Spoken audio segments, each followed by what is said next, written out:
Is everyone able to hear and see me all right? I was having some technical difficulties earlier.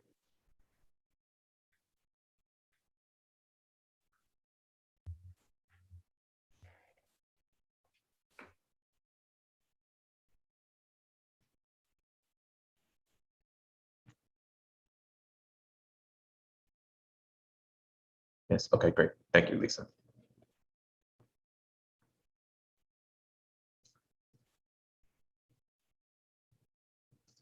me turn my volume up because I can't hear anything.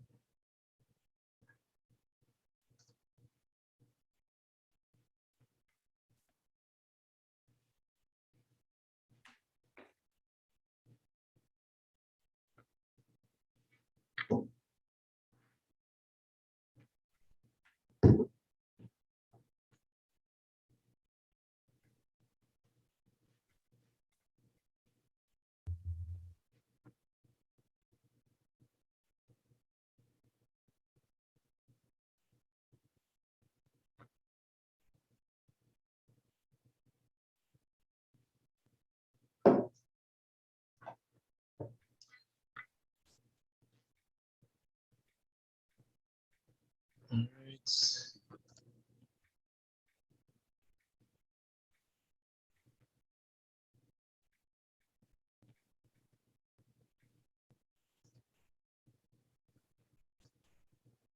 Let's go ahead and open up today's class with the reciting of the prayers for spiritual workers. And we'll wait for more people to join us after the prayer to allow for more questions during our open discussion.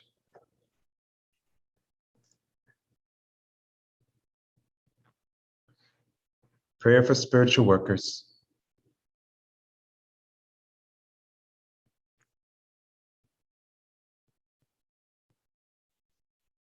Almighty God, I bless all those who, because of their limitations, would smite me. Almighty God, I bless all those who, because of their weakness, would not heed me. Almighty God, I bless all those who, because of their ignorance, would defile you through me. And I ask, Almighty God, O wondrous power, that your strength may be given to me now, so that I might be fortified by this, so that I might go forward bravely into the world, and despite reception, send forth my love of thee throughout all races of man. Almighty God, give me the power and strength to rise above my karmic weakness, the deficiencies in the pattern of my evolution, so that I might evolve and become stronger, I, and even stronger in thy everlasting light. O God, thy will be done.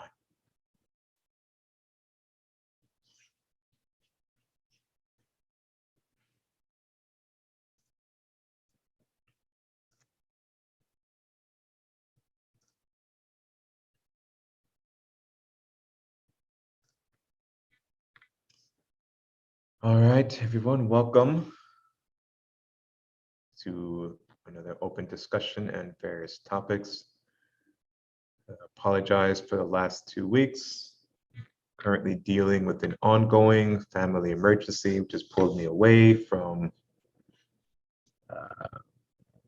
my home for a while.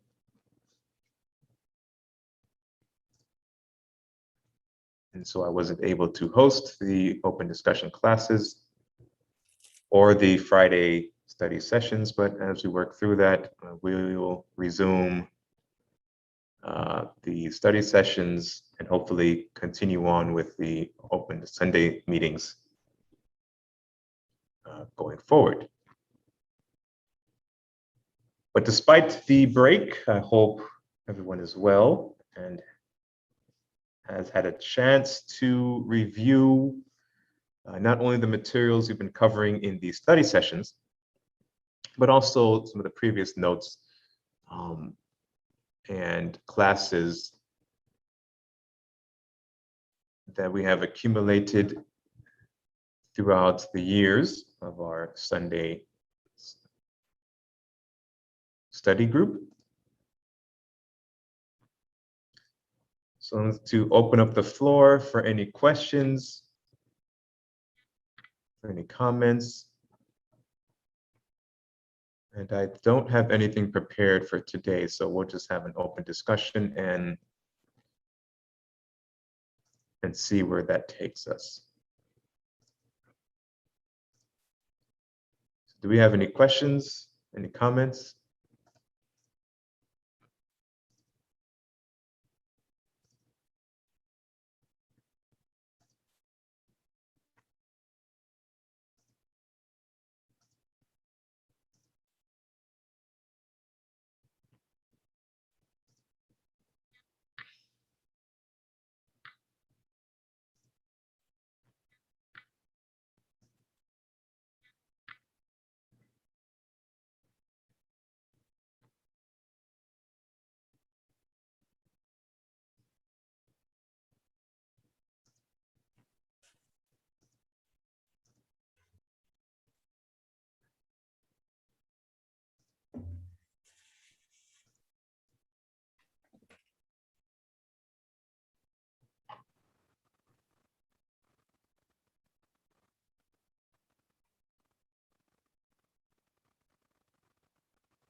Where do we leave off before?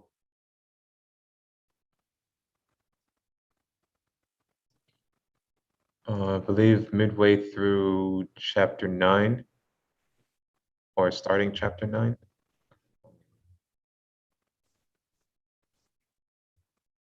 Of the ancient language of the soul text. Let's see.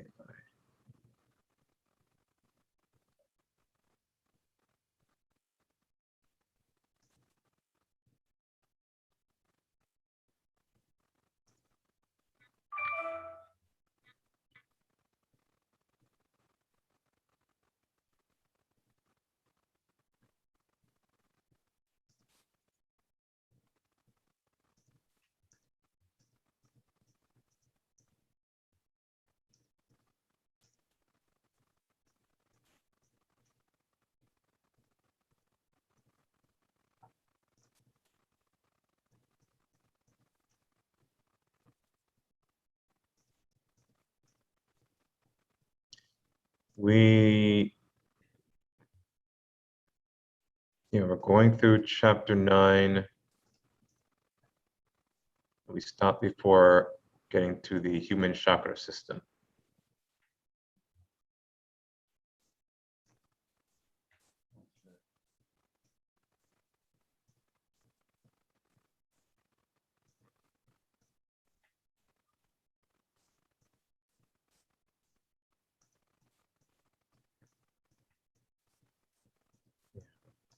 But I don't have any highlights prepared for today.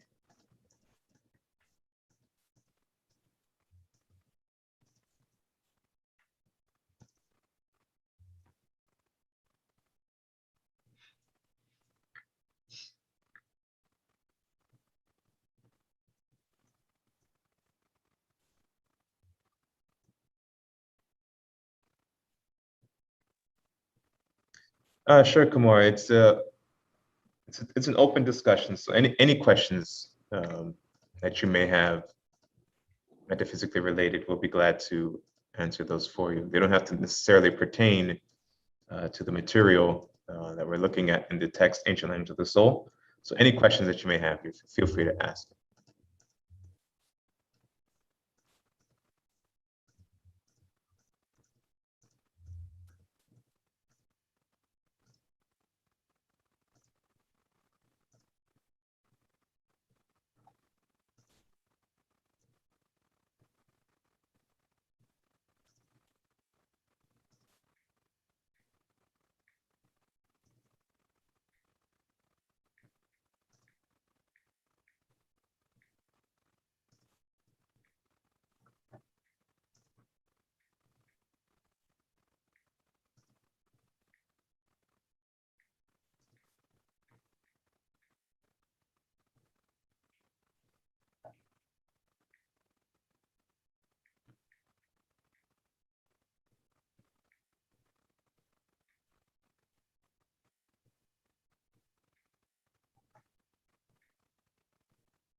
I was just looking at some of the last diagrams I sent you. Just to see. I think I'm going to go through those. I'm downloading those now. I think I'll go through those because they do pertain to our conversation or discussion on the chakras. So there's one particular called 7 Chakras and Sushumna diagram. You sent that a couple of Sundays ago. I'll go through that one.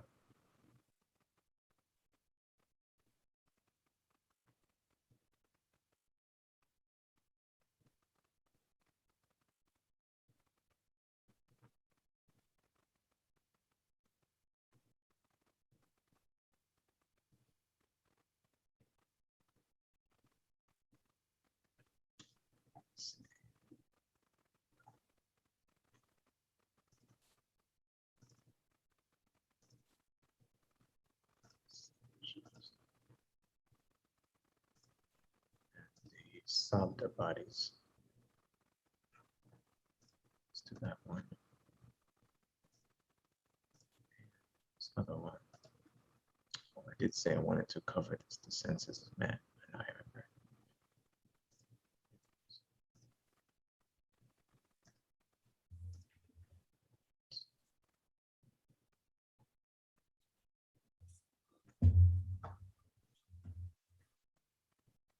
I think that was in response to questions or the stuff you was going over at the time. Yes. There's a question here. So I have. So when he was 15 years old, I lost my hall ticket for my exam. I prayed a lot, and then God answered me by speaking to me in 5 words. He was like a white angel without a shape. After that, though, I prayed a lot, but never such incident happened later. Is it related to chakras or is it something else?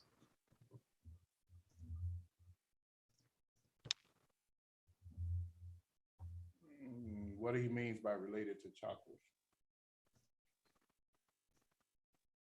What do you mean? Can you explain that? He says, actually, in this incident, one man came to me and handed over me my hall ticket. So he's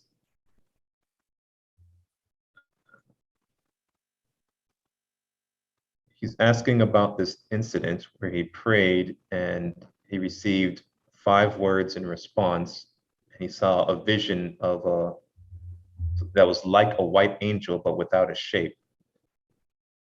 Well, first of all, everything is related to the chakras, if that's what you're asking. We perceive. Can you hear me all right? It's just, yes, but it's a little low. Yeah, we perceive all our perception is done through the chakras, even though we think it, we may not physically see or understand that. But all of our sense organs and sensories comes from are actually generated and operate from various chakras within the body, whether they are major chakras, minor chakras, or minute chakras. We use the chakras in order to perceive the outside world, because the outside world is the chakras. The chakras are realms of existence. So we perceive those realms of existence through our sensory organs connected to those realms of existence. So everything else now, as far as how a person, if you have a being on another realm speaking to you, it depends on how that being manifests their presence before you.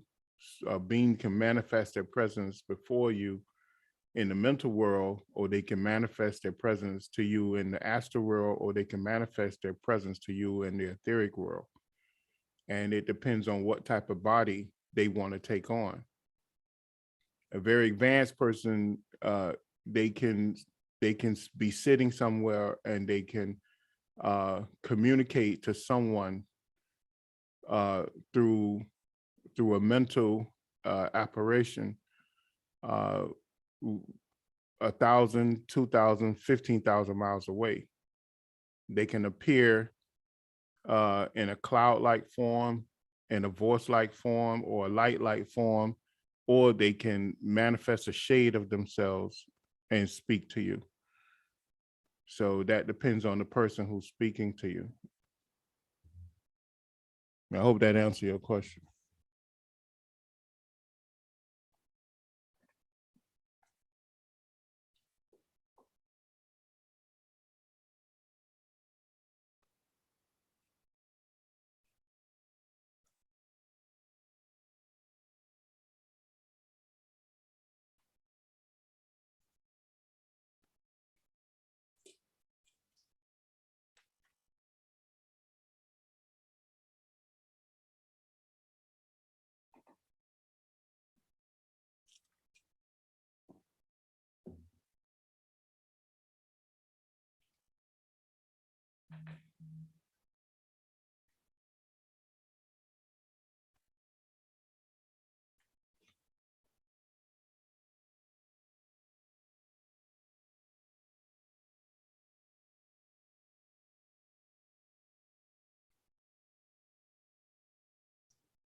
And as a follow-up question, so how can we communicate with them again? Is that possible? That depends on you and your ability to develop yourself to communicate with that person, or make yourself available comically to allow that person to come back before you.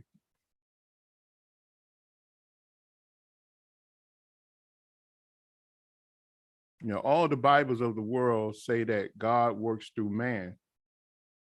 So we can make a petition to God, and God can come and speak to anyone in the universe, and that person, whether they he or she, because God is not a him or her. God is above those type of forms, because God is everything. But God can use everything around you to speak to you. So and man only means to think or to manifest thought or speech or sound. So when the Bibles of the world said that God worked through man, that's what it actually means. That God speaks through everything. So when you say a prayer, or you petition a prayer for guidance, for help, it can come to you in any kind of way and through anyone. So we must be open to that. And no one is too little in stature or too large in stature to be that person. So you must open yourself up to that.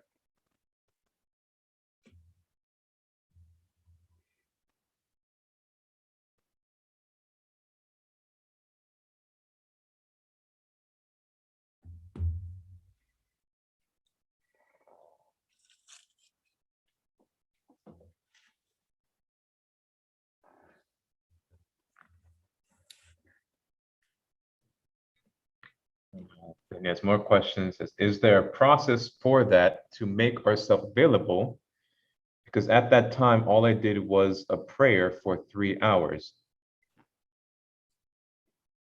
Well, like we're told that when you make yourself a vessel for that type of communication, it happens. Now, we're given that knowledge through prayer, through breathing, through right thinking, through breath control, which is pranayama, through right actions, and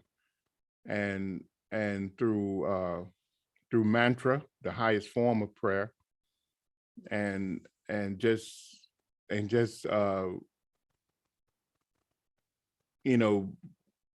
radiating, raising the vibrations of your being. That's what, because that's what all those things do. It rises your consciousness. It vibrates your consciousness to a particular level to allow you to wipe out the static that keep us going into the vicious circle of samsara, for a brief moment or forever, once we ascend. But so those are the things, all the yogas, all the major yogas, that's their main goal, is to allow us to create a risen consciousness. And how we do that literally is by taking control over the Kundalini energy within the body, because that's the thing that unlocks the chakras and allow us to enter, exit all the different realms of existence of the lower planes and the higher planes. So that's one of the ways to stabilize that.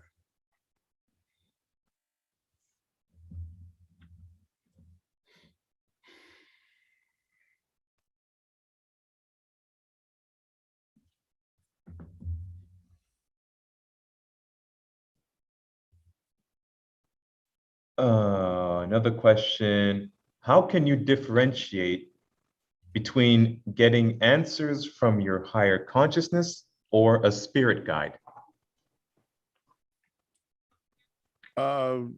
That's a internal thing, but normally when you get answers from your higher self, you kind of know that. I mean, you have a sense that it's coming from your higher self.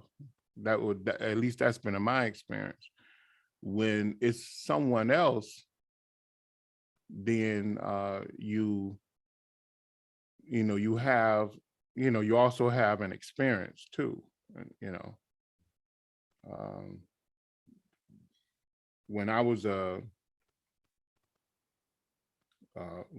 teenager, I used to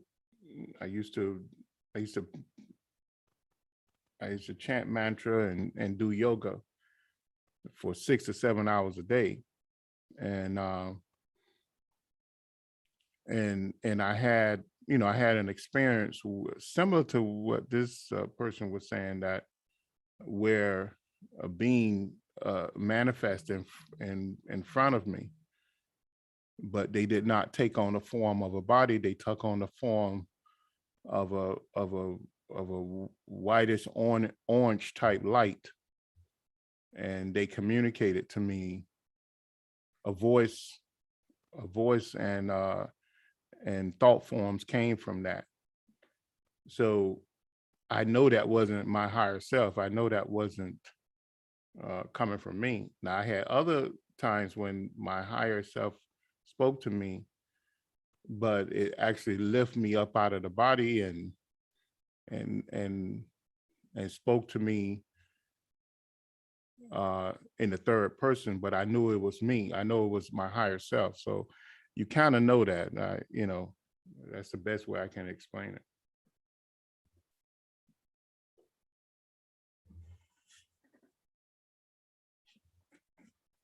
I hope that answers your question. And if I may just add, Lisa, to that question, one way you can really develop that intuition or that line of communication with your higher self is through studying the teachings, listening to the lectures from the masters, or studying different teachers from different spiritual teachers. And you'll find that as you do that, as you increase in your practice of Jnana Yoga, when you're going through situations, because we're always getting guidance, we're always given direction and assistance, but those teachings that you read, they'll come to your mind, or you'll hear the voice of that master, of that teacher, speak to you throughout various situations, or when you have questions. And the other good practice too is going to the silence. Nehemiah taught us that practice in several classes. Going to the silence really helps develop our ability to tune into that intuition, into the guidance from our higher self. We're always receiving that guidance, but the higher self will not force itself. It will wait for you to acknowledge it and listen and act under the light of that guidance. So studying the teachings really helps, really helps. Going to the silence again and again and again really helps too.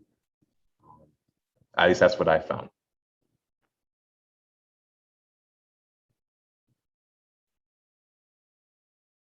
Another question here. I find doing mantra after pranayama difficult.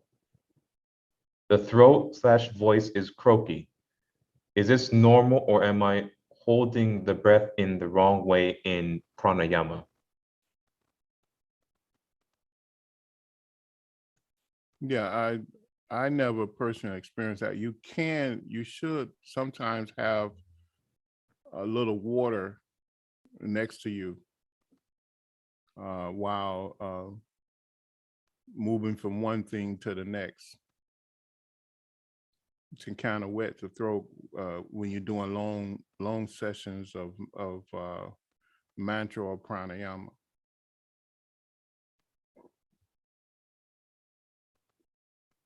And some pranayama requires you to have water. So it shouldn't, that shouldn't be the case. You shouldn't have a problem doing that, I don't think.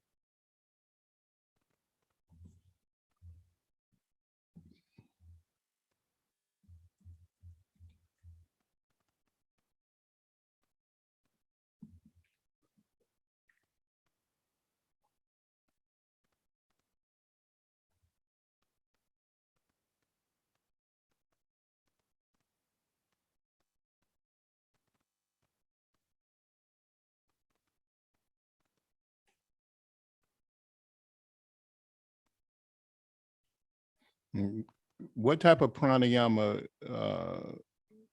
What type of pranayama is a person practicing? That's another question. Yeah, are you using the contact your higher self through yoga breathings?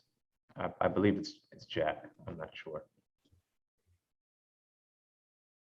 Or which system are you using?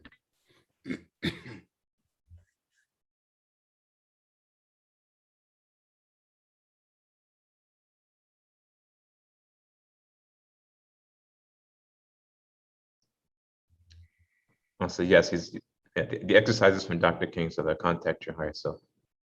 Yeah, I practiced that for decades. I don't know why that would be the case.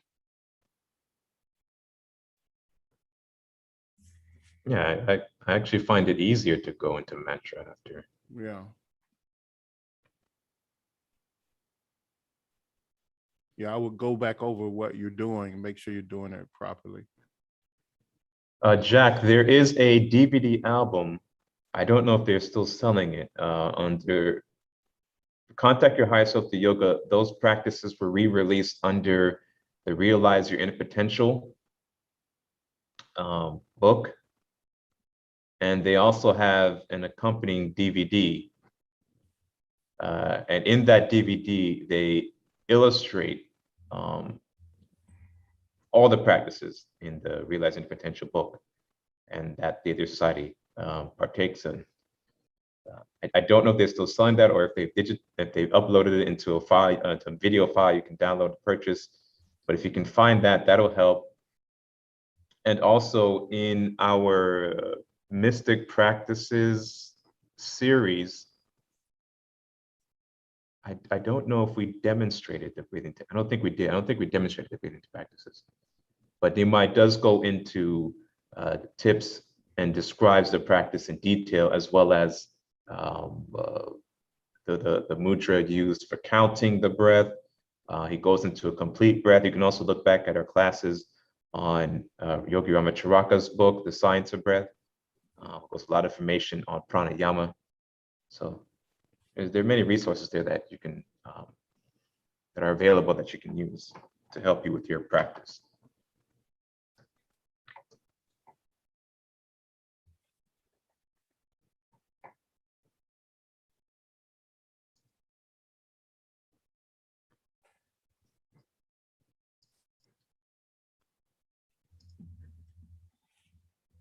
Are there any other questions?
Really quick, I remember last time, was it 3 weeks ago, maybe? I had gone into this briefly, the Yogi 10 senses. I didn't have the table available at the time. I do have it now. So as we wait for more questions to come in, let's take a look at the Yogi 10 senses table. So we can go a little deeper into this subject. And then we'll also look at a couple more handouts. One, the Sabda bodies, and another one, the 7 chakras handouts. And we'll use that in preparation for when we continue our review of the Ancient Language of the Soul, Chapter 9, the chakra system. But as we're going through this, feel free to pose any questions you may have in the chat, and we'll gladly try to answer those for you.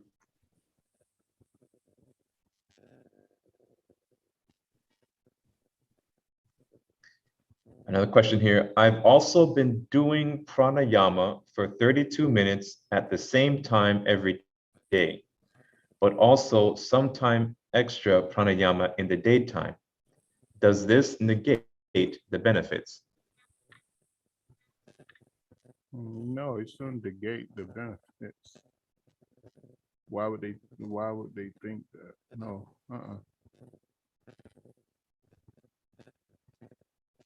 No, it doesn't. I mean, the more and the thing about pranayama too,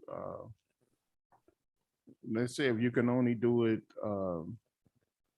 20 to 30 some minutes a day, then other parts of the day when you become conscious of your breath, it's good to practice your breath in and out, complete breaths in and out, to help you when you move everything aside and sacrifice that time for your pranayama. So no, every little bit benefits. There's a benefit to every, even the 2 or 3 or minutes, or that you correct your breathing through the day. All of that adds up.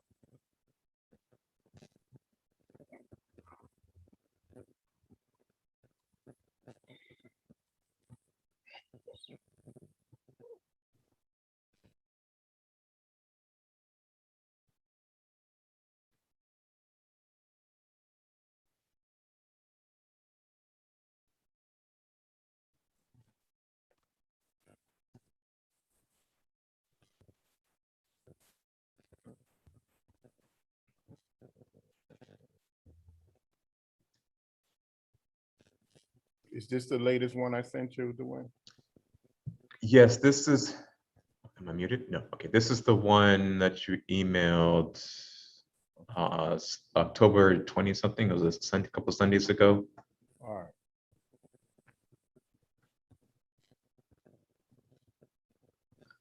October 24th. All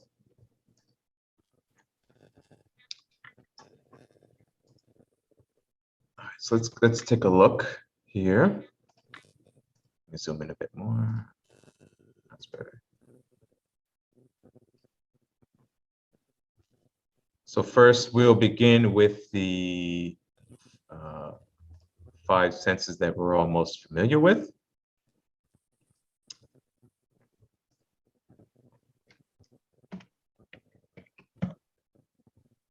Get everything on the page. And then we'll move into the astral and etheric level of those senses. And we'll continue on with the next set of senses that we don't typically associate as a sensory ability. So first we'll start with the nose, or sense of smelling, which is tied to the Muladhara chakra, the base of the spine. And the gross physical aspect of it is physical smelling, but the subtle physical sense is the ability to identify different smells and their states of functions and origin. Is the ability to merge this basic instinctive sense with the self-conscious sense. On the astral level, it is psychic smell, it's the ability to smell and sense the actions of the past, present, and future within at least 2 realms of existence. In an etheric sense, advanced psychic smell is the ability to smell and sense the actions of the past, present, present, future within all the realms of existence.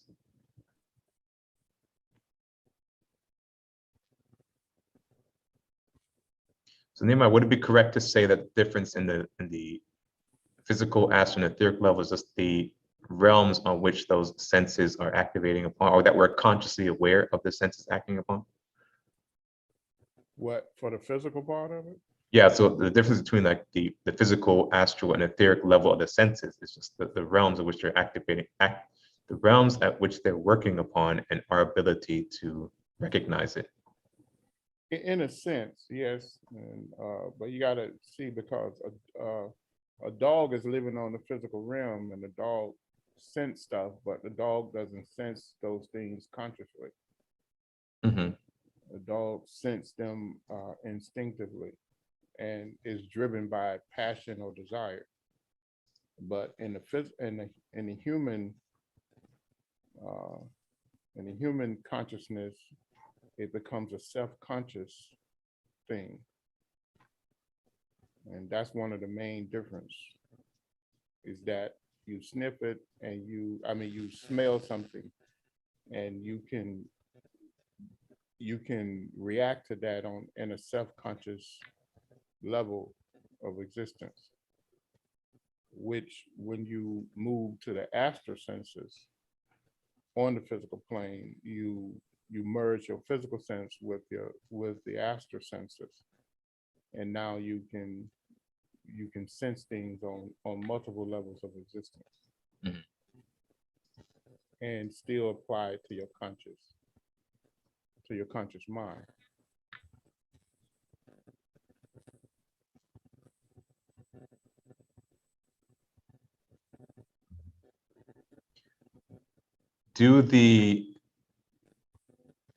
Is there okay,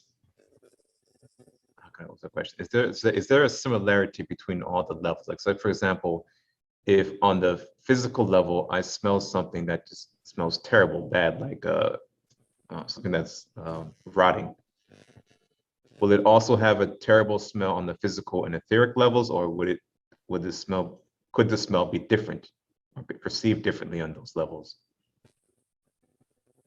It could and it could not, but if it smells bad here, it's going to smell bad on those other realms. But the difference is the level of information that comes with that smell. Mm-hmm. Because,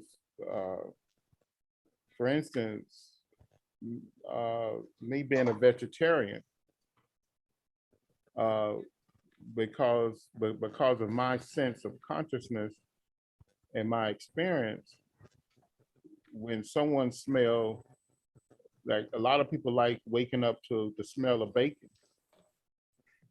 I'm to the point of vomit at the smell of bacon. Yeah.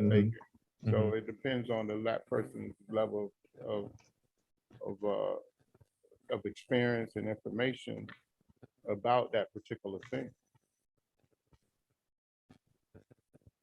So it's a big difference. I mean, that's the big difference, is level of understanding, experience, history.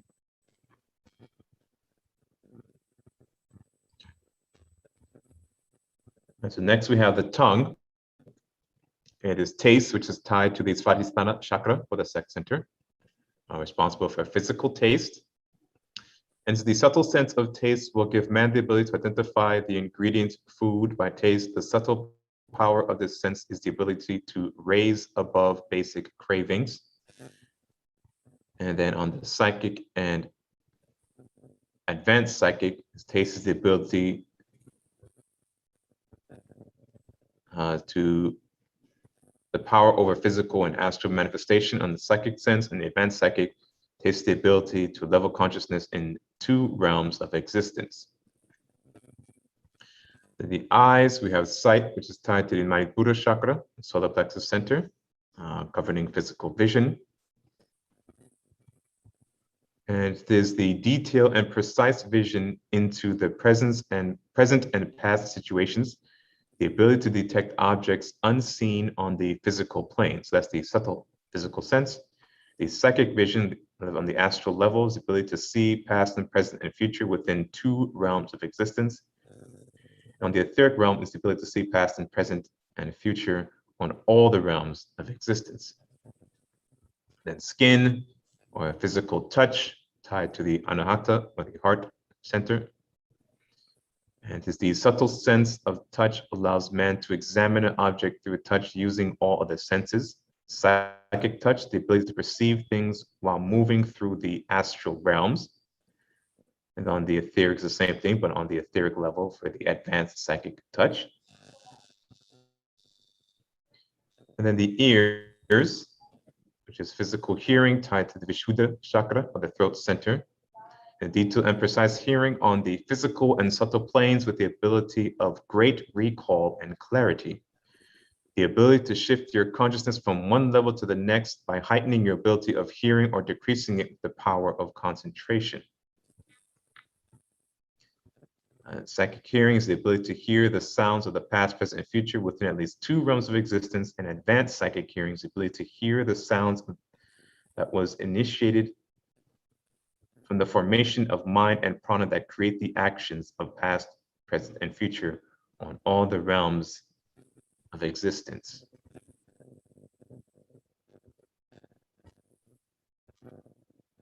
Okay.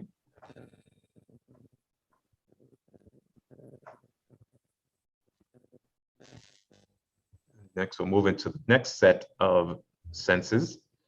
Number 6 is feet or movement. That is the ability to travel through the physical realms.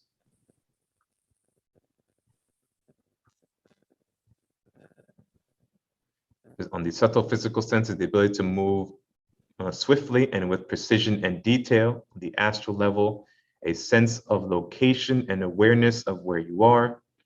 And on the etheric level is the express the subtle energies of Udana and through Tamas, Rajas, and Sattvic.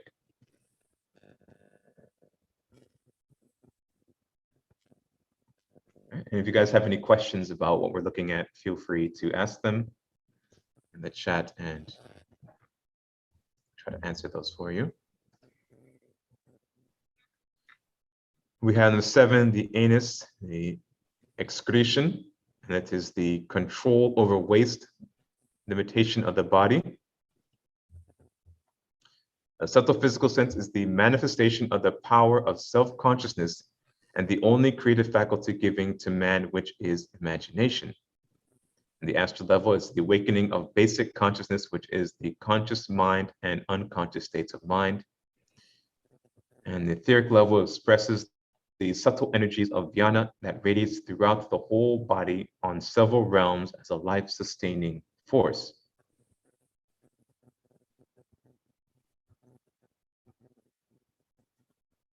Number 8, the genitals, responsible for generation and procreation.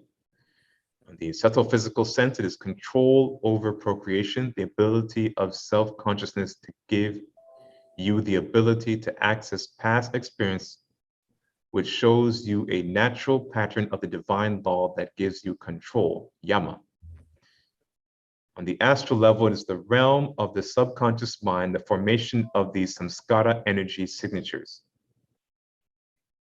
And then on the etheric level, it expresses the subtle energies of Vyana that radiates throughout the whole body on several realms as a life-sustaining force. And number 9, we have the hands, responsible for grasping or manipulating external objects. And the subtle physical sense is the ability to conduct precise and delicate operations. The astral level senses, it is the manipulation of embodied consciousness. And the etheric level, it is expresses the subtle energies of Udana and through Tamas, Rajas, and Sattvic.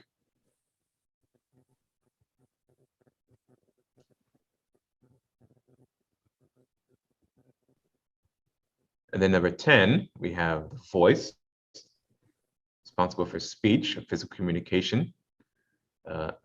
Subtle physical sense is effective communication. Its astral level senses embodied consciousness.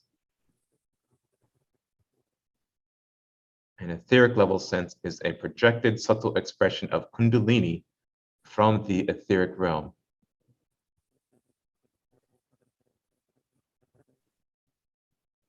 Right, do you have any questions? Are there any comments, Nima, you wanted to add to? No, I think it's self-explanatory. Those people who can understand this to a certain degree, they will have the proper questions to ask to gain greater understanding.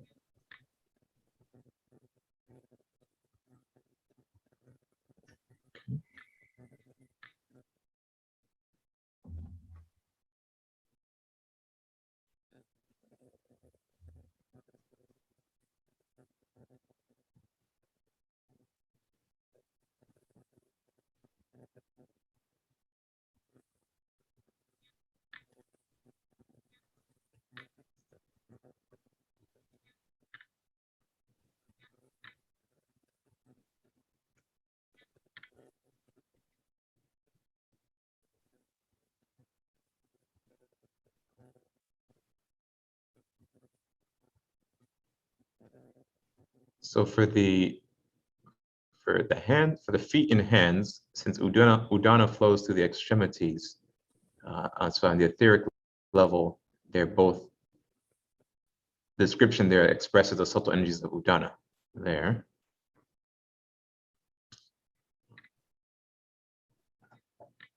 Other things we can point out, I'd like to point out 5 and 10, which is ears and voice. You can see strong parallels between those two senses,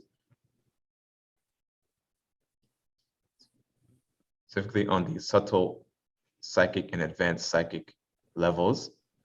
So do pay attention to that. So I see on the etheric level, a projected subtle expression of Kundalini from the etheric realm. And also on the advanced psychic hearings, the ability to hear the sounds that was initiated from the formation of mind and prana that create the actions of past, present, future on all the realms of existence.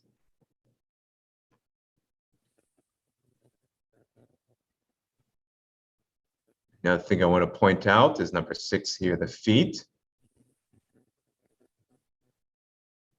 And it's the astral and etheric levels of the senses. So we had some questions before about astral and etheric projection. You can see a lot of that in, not necessarily to the feet, but to the function of it, which is in that movement, that ability to travel through the realms. You can see that here. So do take some time to review this handout. I will, if I remember, make some corrections to this and upload it to our shared folder so everyone get a chance to review it.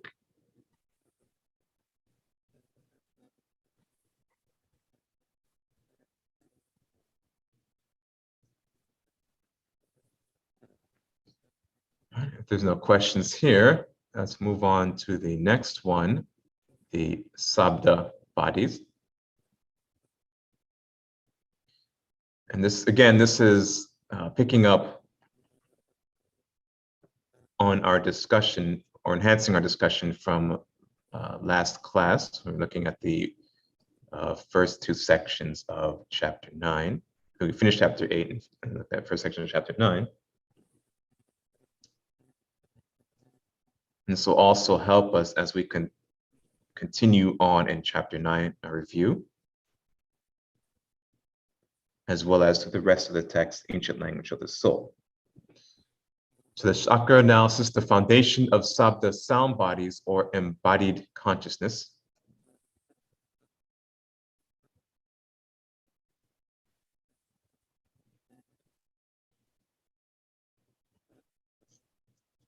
So this is Sushumna, right? Are we looking at here?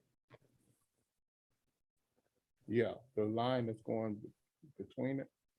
Yes. Yeah. Okay. So we're looking at the left-hand here side, this diagram. And it's describing these different elements.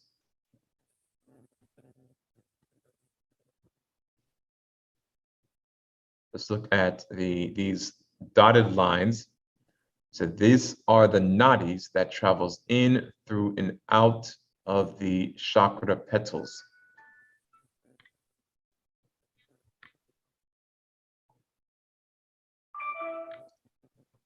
And then these solid black lines that are crisscrossing through it are the nada flow from the bindu, rises up and is configured into the seed mantra by the soul to produce an aspect of consciousness.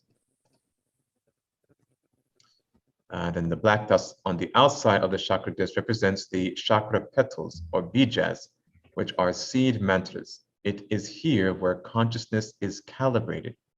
The petals are intersections of the nadis called nadi knots. Right, so we're studying here the general anatomy of a psychic center of a chakra. Next is the Bindu, which is right in the center, is a spiritual germ or essence that springs forward to bring intelligent life to manifestation. The white area depicted here surrounding the Bindu represents the first layer of the Bindu influence, which is compacted with the cosmic bhutas, the tattvic rays, and the 5 major pranas, all being propelled by the nada force of the Bindu. And then the gray area is a tattvic matter radiated from the sun by a super cosmic sonic ray and modified by the earth and moon. So this should all be familiar to you, because if you remember in chapter 8 and chapter 9, chapter 8, we looked at the flow of energies, right? We talked about the cosmic level, the solar level, and the human level. No, sorry, the cosmic level, the solar level, the terrestrial level on Earth, and then the human level. So those are the 4 flows of prana or energy that Nehemiah broke down in the text. And so as he depicted all these aspects that go into the anatomy of the chakra, this illustration should better help us visualize and understand the information presented in chapter 8 and in the first sections of chapter 9. So you can go back to the study sessions for that text and review the information, or review the text itself, or look back at the previous open discussions where we looked at that information as well. So here at the bottom,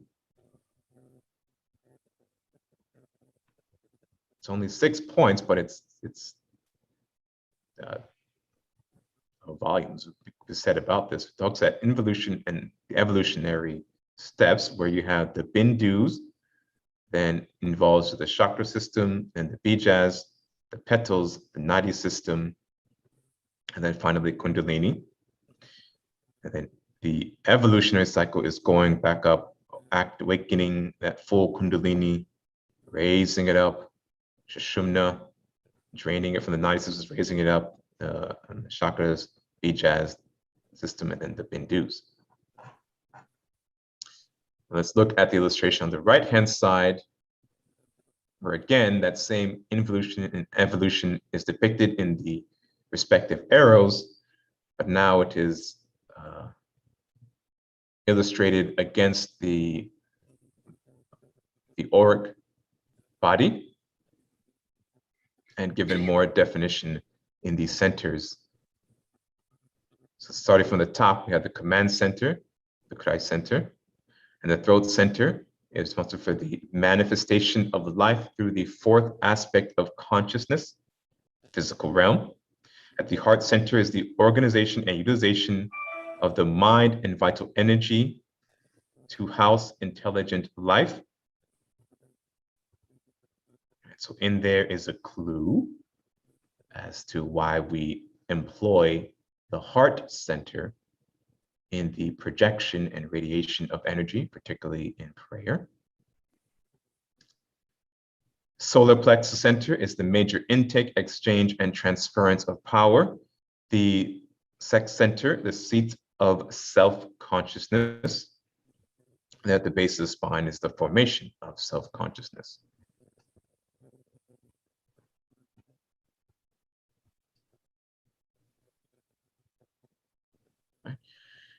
And then here in this description and illustration, the aspects of sound are added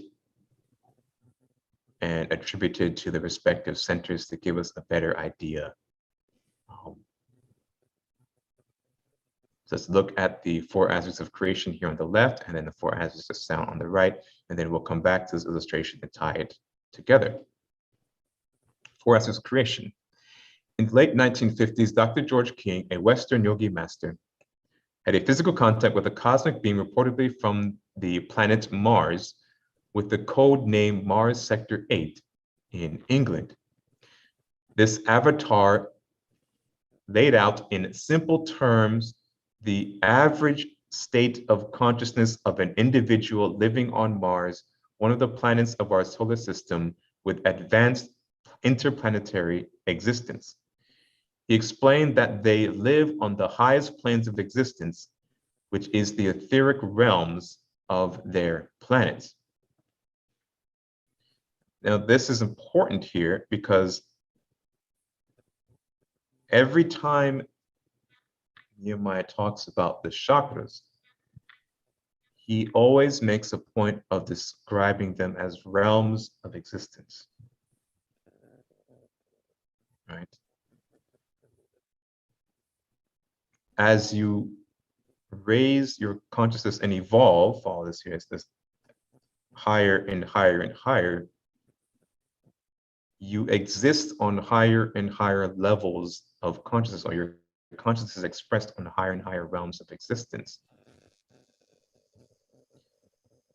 The realms of existence or consciousness that our consciousness is currently expressed upon now, when we look out into the solar system and into the galaxy, those basic or lower realms are generally vacant or abandoned by beings who operate on the higher realms of existence.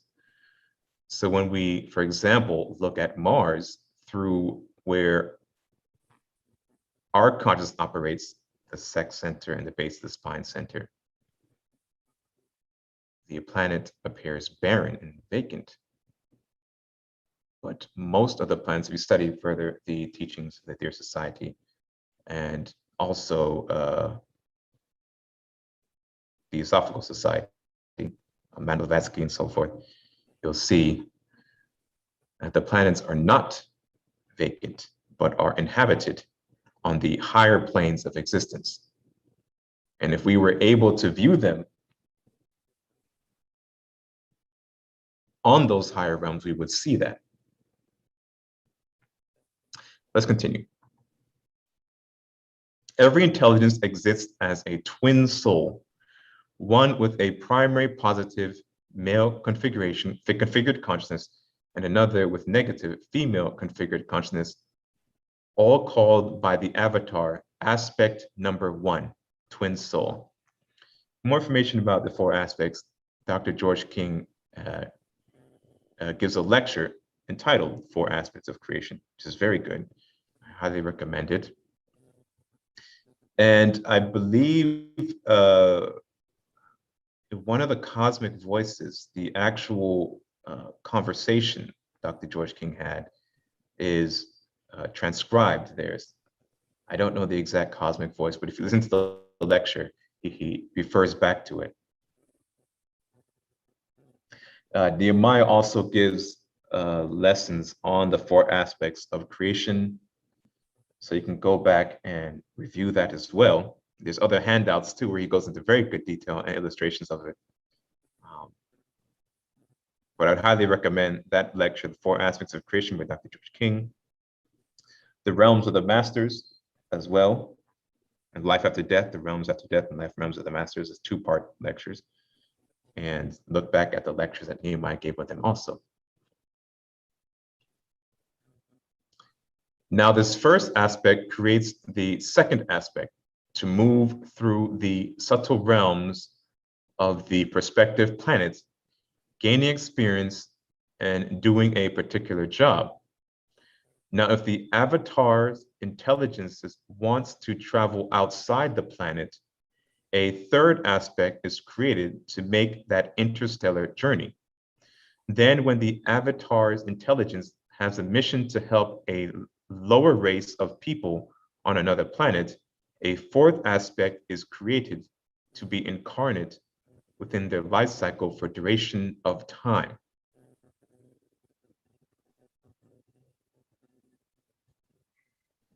Right, so you'll hear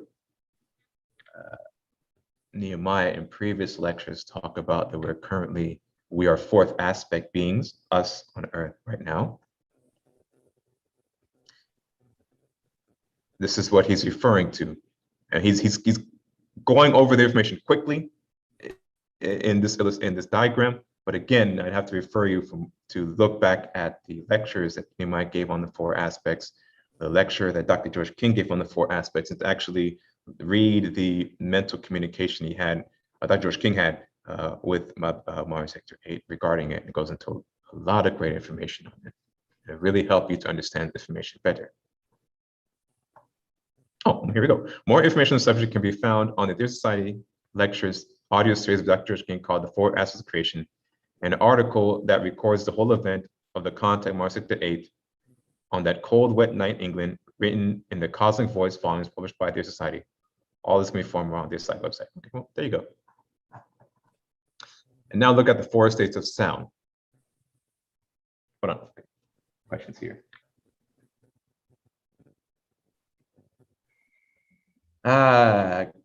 Good question, Jack. And when the adepts fought Operation Carmelite,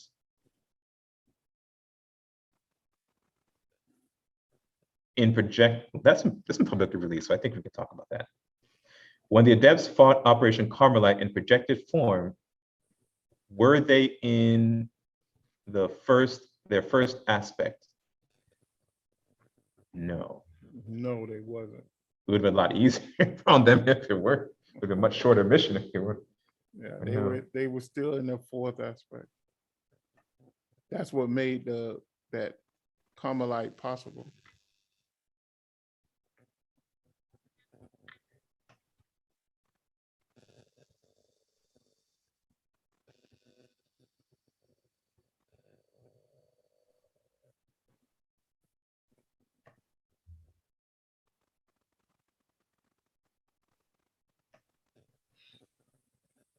Okay. Four states of sound.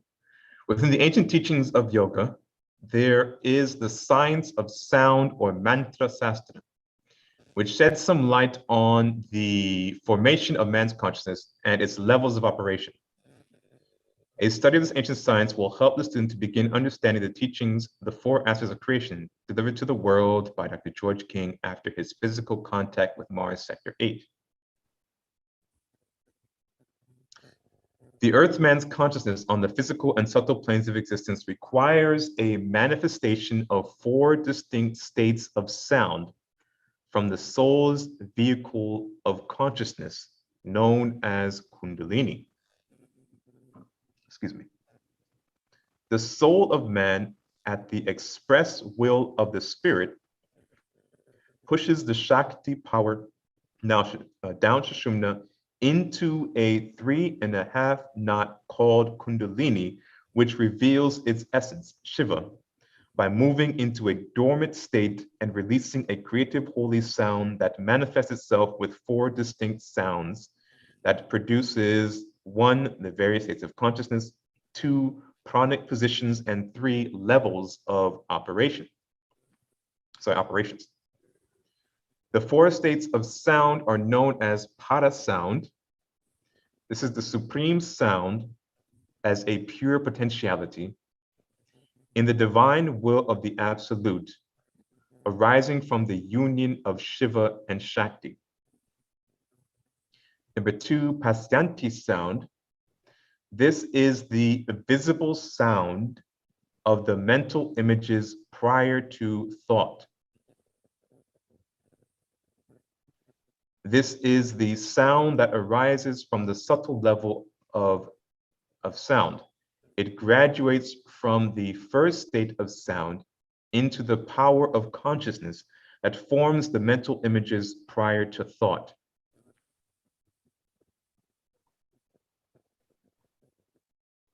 Madhyama sound. This is the intermediate level of sound as manifested thought. It is this level where the visible sound, pasyanti, graduates to manifested thought forms with continuous motion. It is here where this level of sound builds motion before it solidifies into gross audible sound.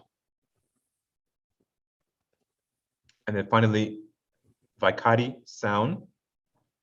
This is manifested sound, a gross, coarse, audible sound. This is the final step in the 4 levels of graduated sound. It is the solidification of sound in gross, intelligent form. At this level, Consciousness exists on several realms of existence: the casual or supra-conscious realm, the etheric realms, the mental realms, the astral realms, and physical realm.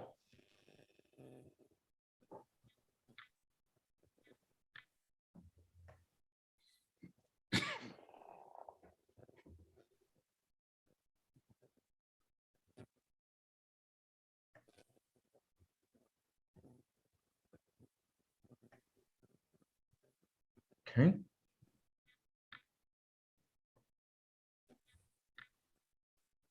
Are there any questions or comments before I move on to the 7 chakras diagram?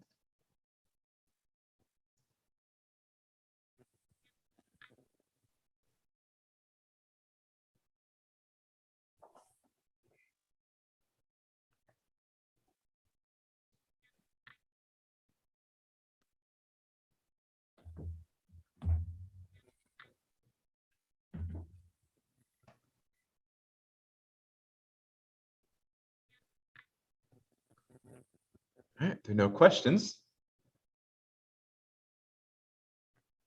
Let us head over to the chakra system.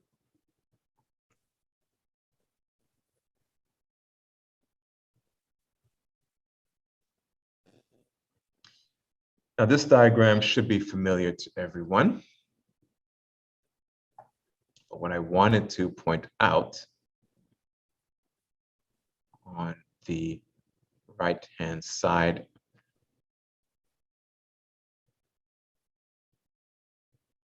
you can see depicted the chakras and the corresponding realms they are associated with.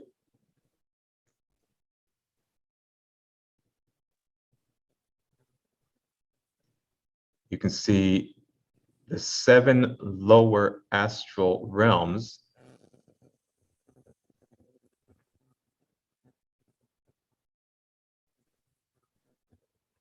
is depicted in black here from the base and covering the legs. Now, you should ask that 7 lower, but only 1 chakra is depicted here. In other diagrams, Nehemiah depicts the chakras in the legs, but we generally do not talk about those because those are the centers associated with the animal kingdom. From the base upwards is where I mentioned earlier, self-consciousness begins, or and the human level of experience. So we have from the base, sex, and the solar plexus center.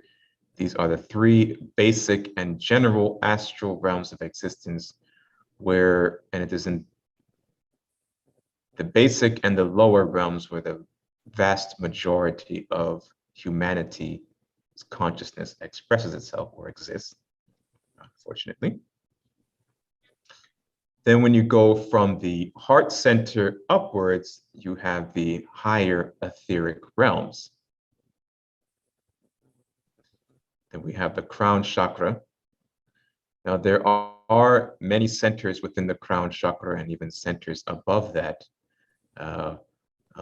If you study the text from the Ethereal Society, Life on the Planets, and the teachings in the 9 freedoms, you'll see in the 9 freedoms describes our evolutionary path beyond the terrestrial level, well beyond the terrestrial level, and of life on the planets to give examples of beings who exist in those levels beyond, within interplanetary existence and cosmic consciousness. So I'd really recommend you study those texts. But in most of our teachings, the teachings given to man, they deal with the terrestrial level and raising our kundalini housed at the base of the spine all the way up to achieve ascension. A brief description of the chakra system. This table should be familiar because it is also in the text.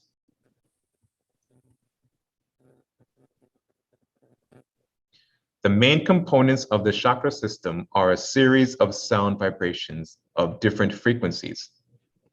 These sound vibrations are said to originate from the soul in its efforts to involve parts of its consciousness in order to bring about a limited state of consciousness.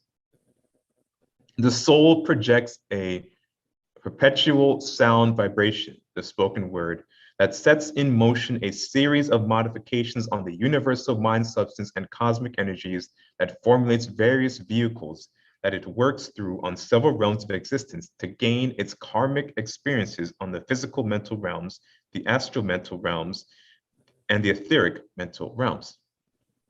This perpetuated sound vibration that resonates from the soul expresses the consciousness of the soul within the subtle and gross bodies that's built from the mind and pranic energies. The soul develops a series of vortex centers of concentrated sound frequencies, chakras, that extends out, creating a network of sound consciousness that acts as a body matrix of complex sound divisions, nadi system. These vortex centers of concentrated sound frequencies and body matrix of sound has the magnetic pull and modification power over the universal mind substance and cosmic energies that it uses in order to express its consciousness through.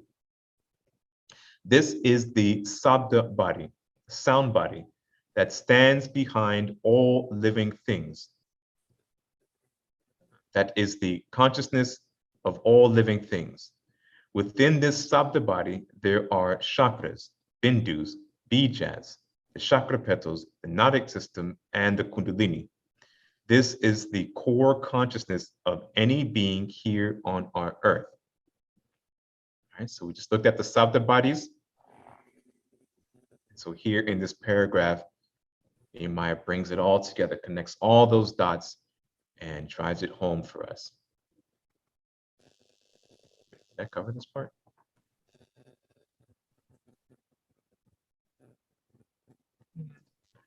All right. Question here. Does the higher self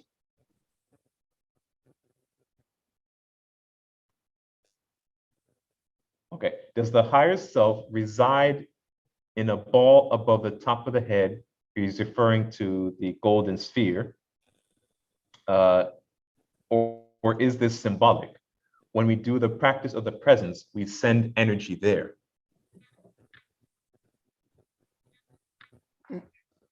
Essentially, the golden sphere is the crown chakra, and the higher self is there and throughout the whole body. The higher self is the background mechanism behind all manifestation. Now, the higher self could be a thin, tiny ray extending from the crown chakra with a huge auric presence throughout all the bodies of human existence. So it's still the background platform for our total existence, because everything has to respond, and the higher self dictate and set forth limitations and progression towards the final and successful progress of anything that we do.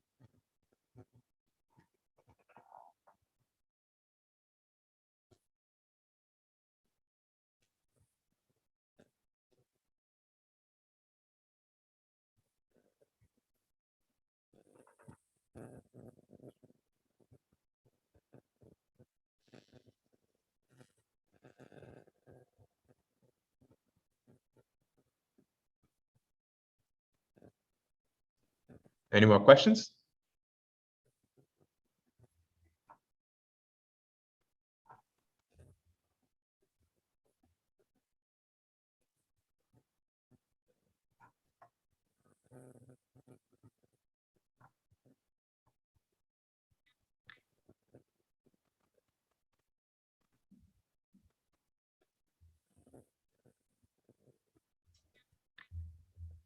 All right, let's move on to a look at the Sushumna Nadic flow.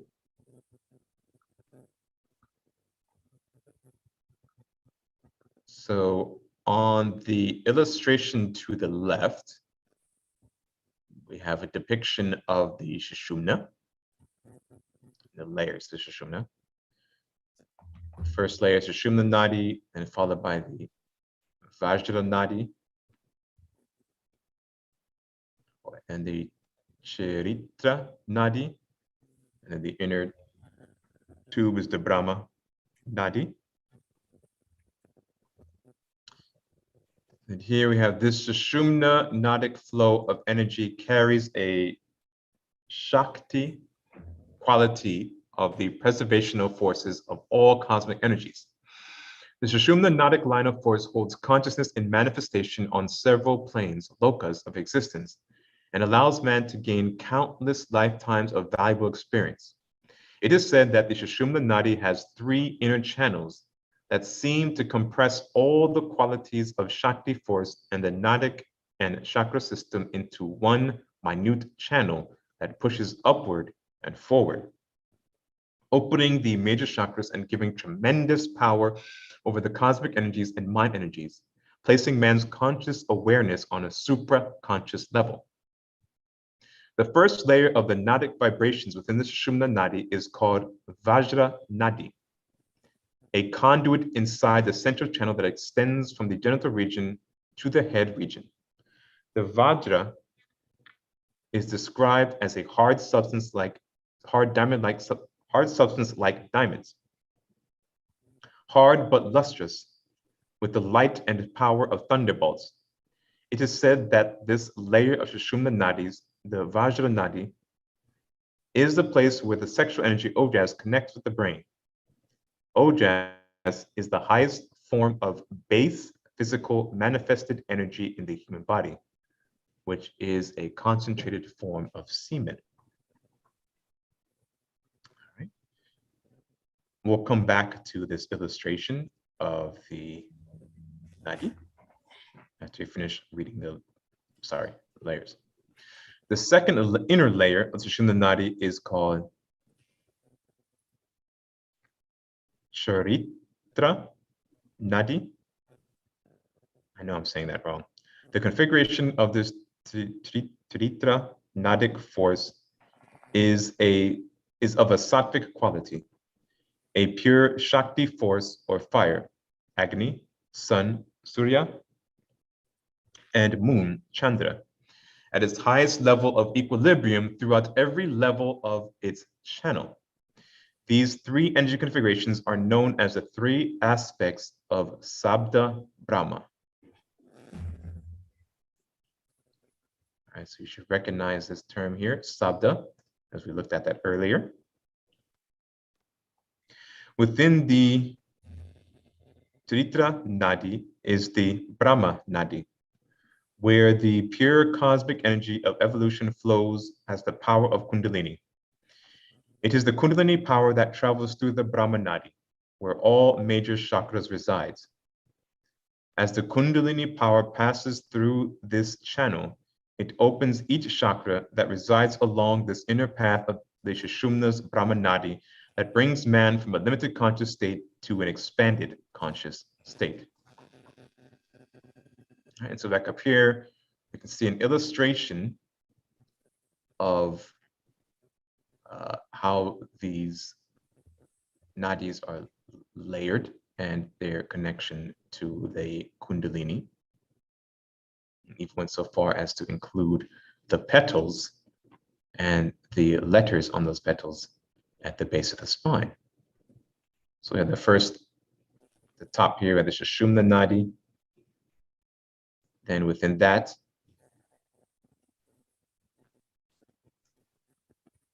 and that would be Vajranadi. Then within that, we had the Tritra Nadi, and finally the Brahma Nadi, as it connects to the Kundalini in a 3.5 knot configuration. Okay. Any questions?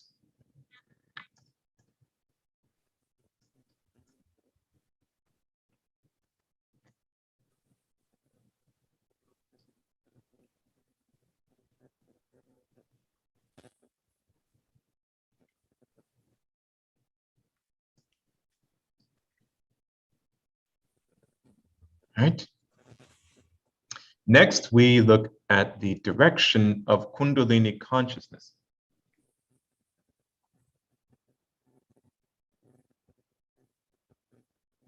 There's a question here, I think referring to the previous diagram. Let's go back here.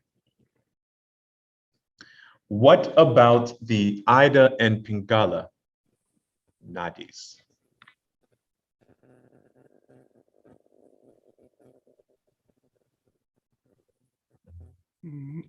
What does she mean? The Ida and Pingala is part of Kundalini. In Shushumna, Kundalini, Ida and Pingala are joined as one force. Ida and Pingala and Shushumna is a separation. Is a separation of Kundalini. It's the type. It's a mental energy and a physical energy of Kundalini. Shushumna is where Kundalini comes together. It's not separated.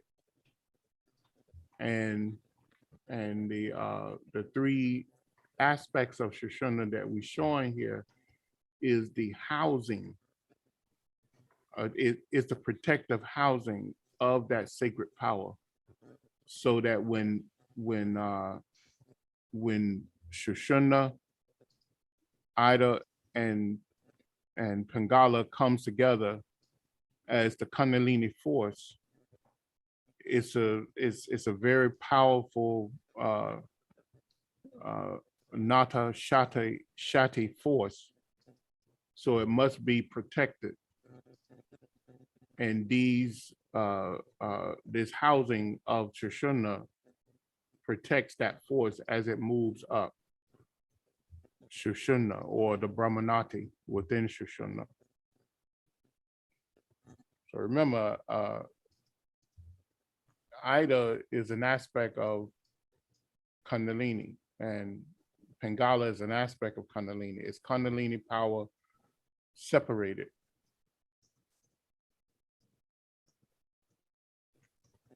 I hope you understand what that explains it.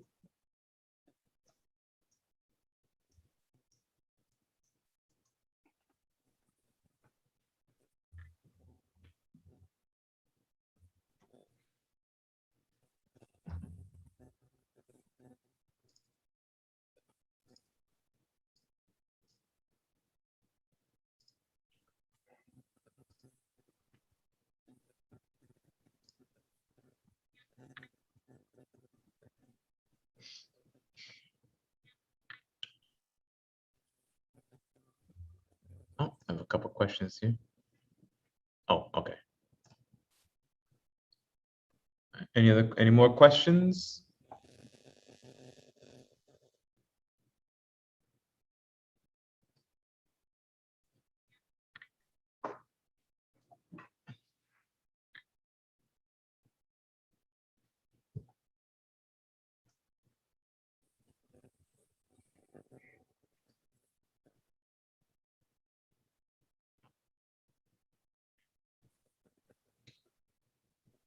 Say yes to answer the questions, but she says, it was my understanding you needed to activate both Ida and Pingala to get the Sushumna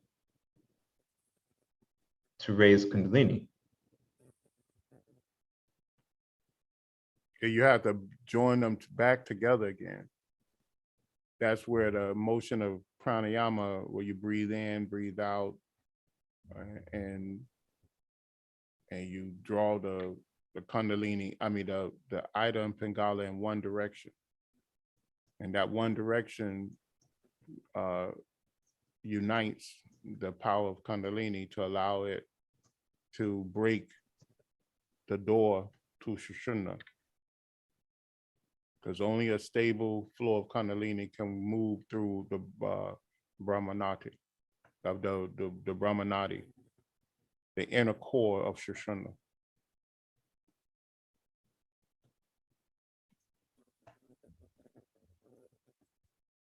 So you actually have to balance the mental apparatus that house the nadis, and that's why you do the pranayama, where you balance the powers of the right and left hemispheres of the nervous system, or the brain and the spine, where you can unite this energy and unite it as one in order to open the door of Sushumna at the base of the spine.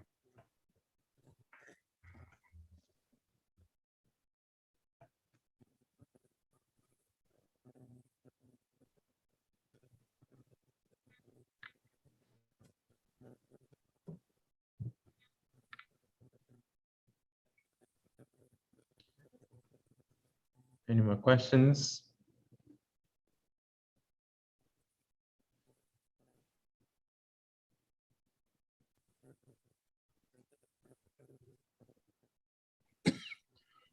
This diagram kind of explains the question that the Jack was asking earlier. Right. This goes into the direction of Kundalini consciousness that looks at the levels of mind as it corresponds to the different realms or centers. At the base of the spine, the super conscious mind, and then the sex and the solar plexus and the heart. Well, that's the sex center, is subconscious and conscious mind. The solar plexus is the subconscious and conscious mind with inklings, beginnings of the superconscious mind. At the heart center of the subconscious and conscious mind, again, with even more presence of the superconscious mind. At the throat center of the superconscious mind, and the Christ center, even more prominently, the superconscious mind. At the crown is the supra-conscious mind. And there's a difference.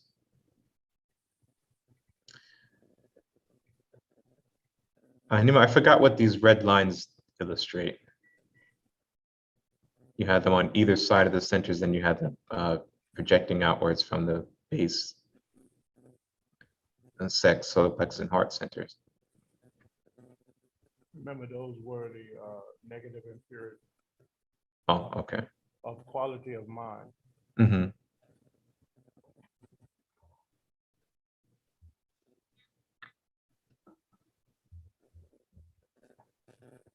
Gracias. And so finally, of the levels of development through the states of consciousness.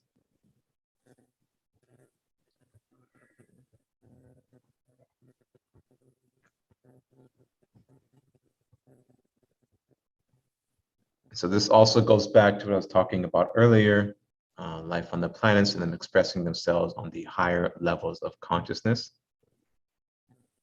So if you see here at level 5, cosmic consciousness, and then beyond that, you have the other freedoms. Sorry. So let's take a look here. Level 1, we have concentration. Level 2, contemplation. 3, meditation. Level 4, samadhi. Level 5, cosmic consciousness.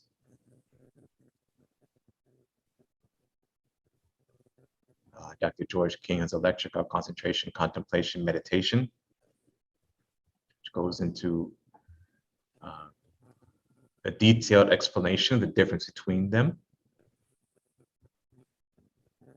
Nehemiah also has many lectures on describing what true meditation is, as well as the difference between concentration and contemplation. And he also in other lectures, even not only in the Mystic Practices series, but in other lectures, he gives concentration exercises that help us develop our concentration and move into a contemplative and eventually meditative states. As you can see here, of concentration mostly around the base, the sex, solar plexus, and a little bit infringing into the heart center. But as you move up the centers, you graduate into these higher levels of development. So much so that at the upper levels, the vast majority of, say, cosmic consciousness is residing at the crown, the Christ, and the throat centers, more so at the crown and the Christ.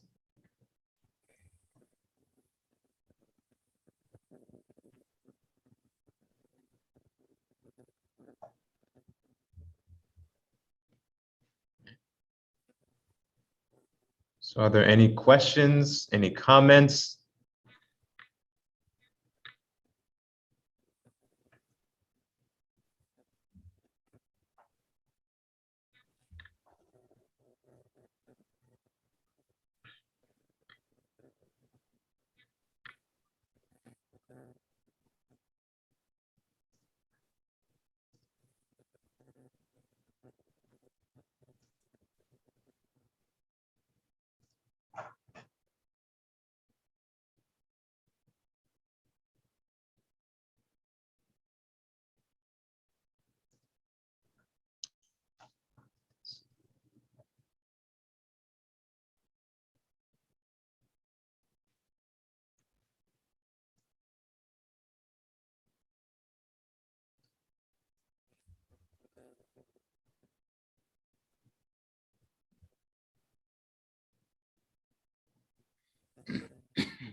There's no questions or comments. Let's go ahead and close out today's open discussion session with the reciting of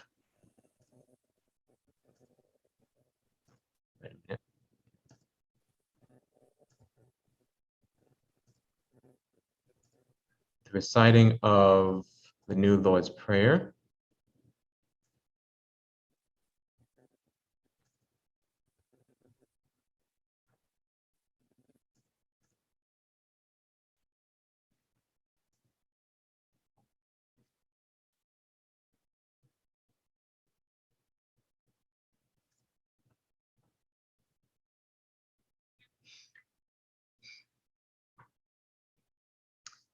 And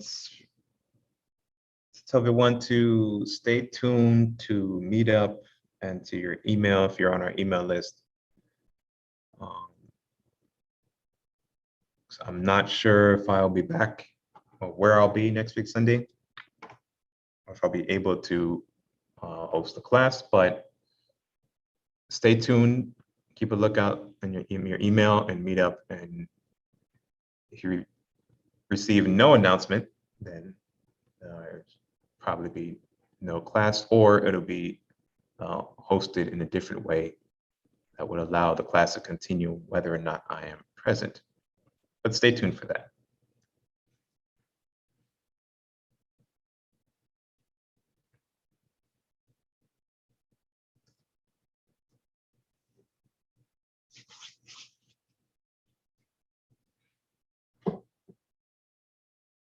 The New Lord's Prayer.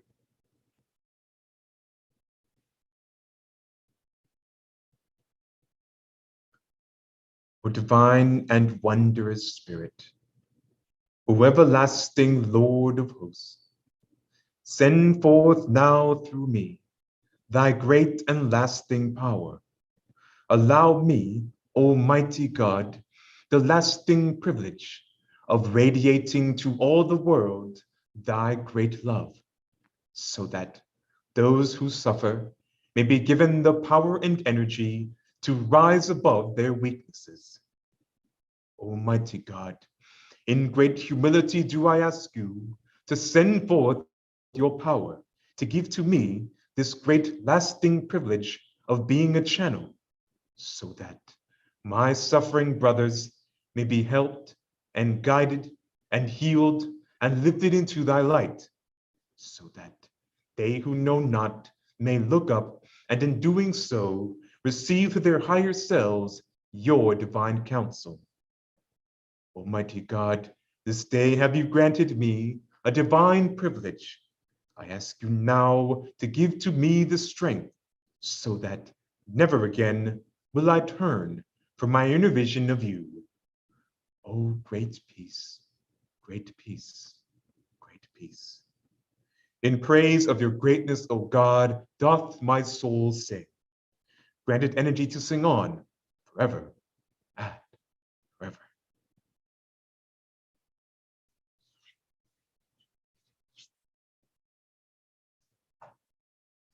All right, thank you very much, everyone, for your kind attendance and attention.